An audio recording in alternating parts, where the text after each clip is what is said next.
What I'm about to show you is a small clip from a training that I did recently, and at the end of the video I'm going to come back to you, because if you'd like to actually participate in a full 4-hour free training that we are currently offering, then I'll give you the details about that at the end of this video. Second development, and this was in 2008, I'm not actually into renovations. I don't particularly like renovations. The reason I don't like renovations is that there's so many things that you can find when you start stripping back walls that you don't know that are going to be there, and that adds to your costs that you may not have actually anticipated. But this was bought with the view to ground up development, and I saw something here that, interestingly, this had been on the market. It had been sold for 227,000. It fell through. It then sold for 217,000. It fell through, and I bought it for 180,000. But what I saw was the potential to build in the garden ground. And now the actual garden ground there that existed at the moment wasn't really enough to be able to build anything in it.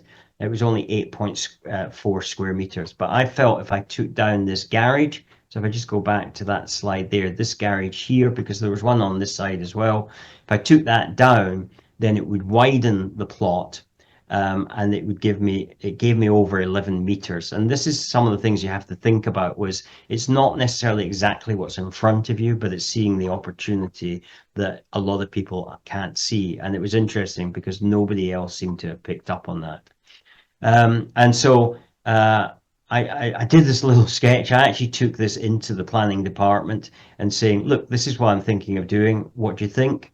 And they basically said, well, it's something we would look favorably at, and then we were able to put in a planning application. It's not something that's very easy to do nowadays, to be honest, to take something into the planners like that for a casual chat. They're not so very easy. Some now have more formalized processes such as pre-apps, but that didn't exist in those days. So this was kind of the way that we did it. And it was the quickest planning permission I've ever got. We did an outline planning permission with just a simple red line. This is where we want to put the house, and we got it within 6 weeks.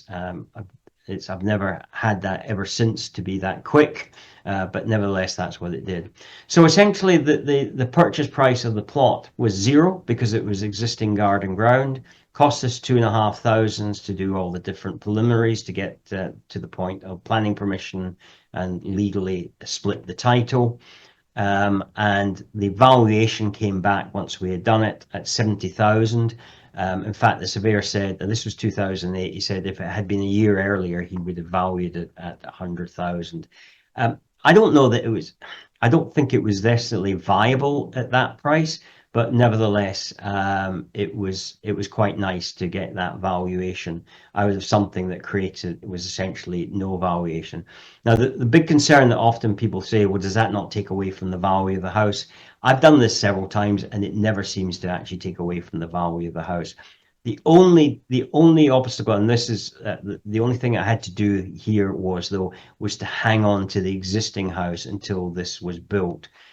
Because we'll get back to the video in just a moment. If you're really serious about creating a property development business, then I would suggest that the next logical step for you would be to get a copy of my book, You a Property Developer. Simply go to the website of the same name, youapropertydeveloper.com. I'm going to cover the cost of the book. All I'm going to ask is that you contribute to the cost of the postage and packaging.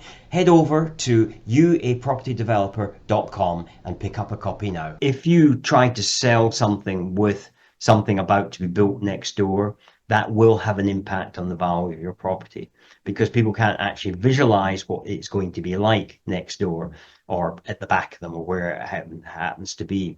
But once you've got it in place, then it becomes, well, they don't actually notice the difference because it's always been there from their point of view. And therefore it doesn't impact the value. So that's the only kind of drawback to this, that you do actually have to, if you want the maximum value, hold on to the property. So purchased it for zero. The build costs at that time were 90,000. Sold it for 235,000, realizing a profit of 145,000. So here's the original house. and then here's with the new house built next to it, and obviously you can see that we tarted up this house before selling it.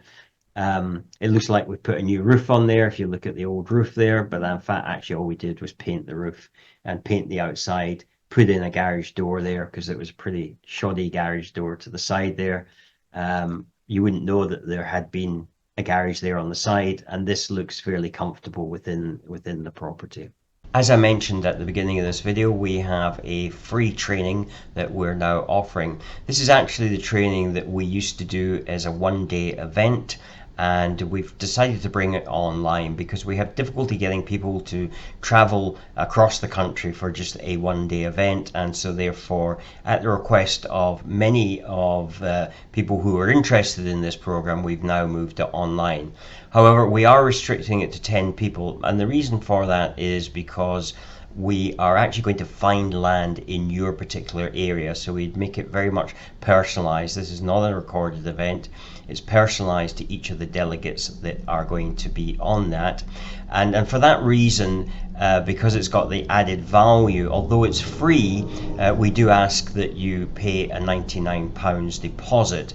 And what we do require is that you attend right from the beginning to the end, that you have your cameras on so that we have active participation. So what we're trying to do is to create the same event online that we would have done in person, so we have that interaction. There's plenty of time for questions and answers, and we basically follow the format of first finding land. How do you find land? How do you evaluate land? And then we go on to talk about how do you fund those developments. So if this interests you, then head over to propertydevelopmentuk.com. That's propertydevelopmentuk.com, and you will find the next available date. You will find the details of what's included in the program and the ability to be able to sign up. If you decide to join us, then I look forward to meeting you online. Take care, and thank you for watching.